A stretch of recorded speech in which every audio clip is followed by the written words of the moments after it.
Another example where combinations can often be used to represent a situation is in card games. You'll often see this in poker, or here I've got an example with euchre. And if you've ever played euchre before, basically you take a set of 52 card deck and you take out a bunch of the cards, basically anything lower than a 9. And so you're only playing with 9, 10, Jack, Queen, King, Ace of all 4 suits. Okay, so that's the deck, standard euchre deck. There are some variations that includes 8s and 7s, but I'm going to go with this variation here. There are 5 cards in each hand. You have 4 players, so each player gets 4 cards. And so the question is then, how many possible hands exist? Well, first of all, we need to know how many cards are in the deck and how we choose these. Now, what's important is that each hand, the order in which the cards are dealt doesn't matter. Okay, so if I get a 9, 10, and Queen of diamonds, and a King of spade, and a Jack of heart, it really doesn't matter what order they come in. It's the same hand, right? So the order doesn't matter. That's what makes this a combination. If the order mattered, it would be a permutation. So we're looking at drawing 5 cards. So 5 cards out of, how many are here? Well, there's 1, 2, 3, 4, 5, 6 times 4 gives you 24, a 24 card deck. So 5 cards out of 24,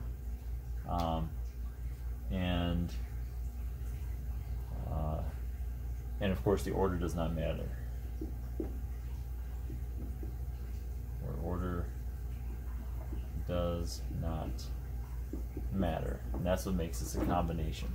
So in the end, we're looking at the formula 24 choose 5. Okay, so it'd be 24C5, which we've seen the formula for that. In general, NCR is n factorial over n minus r factorial times r factorial. And so in this case, n is 24, r is 5, and so we're looking at 24 factorial over, now the difference between these two, it's 24 minus 5 factorial and 5 factorial. Now basically the two numbers on the bottom, the 2 factorials on the bottom, add up to the 24, right? 24 minus 5 is 19, so we have 24 factorial over 19 factorial times 5 factorial, right? And of course, that's where our 19 and our 5 add up to the 24 on top. And so we calculate this. Of course, 24 factorial, if I want to write that out, that's 24 numbers multiplied together. I don't want to write that out. However, I can really stop at 19 or 20 because everything after from 19 on down will cancel with the 19 factorial on the bottom. So I could start with that. If I cancel the 19 off, it's really 24 times 23 times 22, oops, 22 times 21 times 20. The rest, the 19 on down, are going to cancel with this, so I'm just going to leave those off. But I also have a 5 factorial. So the 5 factorial is 5 times 4 times 3 times 2 times 1. And again, I've canceled off the remaining 19 factorial off the top and the bottom by just not writing them in. Now I can do some more canceling. I notice that 5 times 4 here is another 20, and 20 cancels with 20. That's kind of nice. A lot of times you'll see some of these factor pairs that match up, and you can cancel groups of them off as you go. I also notice that 3 times 2 is 6, and 6 reduces with 24 and makes a 4 right there. And so in the end, our final product is going to be 4 times 23 times 22 times 21. Now, I'm not going to go and calculate that. I'm just going to go to my calculator and type that in: 4 times 23 times 22 times 21, and we get 42,504. All right, so a decent sized number there. So there are 42,504 24 possible hands, right? So if you're a really experienced euchre player and you've played over 42,000 times, you've probably gotten the same hand at some point twice. No, you probably would get the same hand twice more often than that. But so each hand has a 1 in 42,504 odds of being dealt, essentially. So yeah, that's interesting. That's a little bit bigger than I thought it might be, but again, it really comes down to the fact that that the order doesn't matter. Okay, so that's why you can divide out both the n-r and the r. One other thing you can do is, instead of going through and all this work of canceling, there's actually a shortcut on your calculator.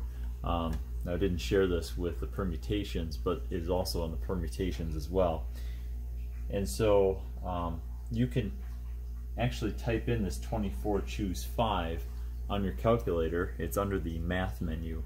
To do this, you actually have to type in the 24 first and then find this notation and then type the 5 in. So on my calculator here, and I'll try to do this so you can see it, hopefully it'll be relatively clear. I'm going to type in 24, there's a 24, and then to find the combination, you want to go to math, and you're going to go over to probability,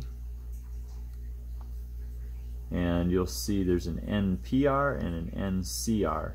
The NPR obviously is for permutations, the NCR is obviously for combinations, and so this is a combination. I'm going to go down to that one, hit enter. Where's enter? Ha, there it is. And you can see how that shows up. So I still have the 24, I got the NCR, see if that focuses better, and then I want to type a 5 in, and then I'll hit enter, and you can see that 42,000, what was that? 42,504. I can't, it's backward on my screen. There it is. 42,504 is the value, same value we got there by doing all the canceling, but it's also on your calculator. Bit of a shortcut there. I am going to want you to know how to do these factorials, because I think that's important, just to get that practice. So I am going to need to see some work, but you can at least verify yourself on there, verify your work by making sure, using your calculator, that equals out.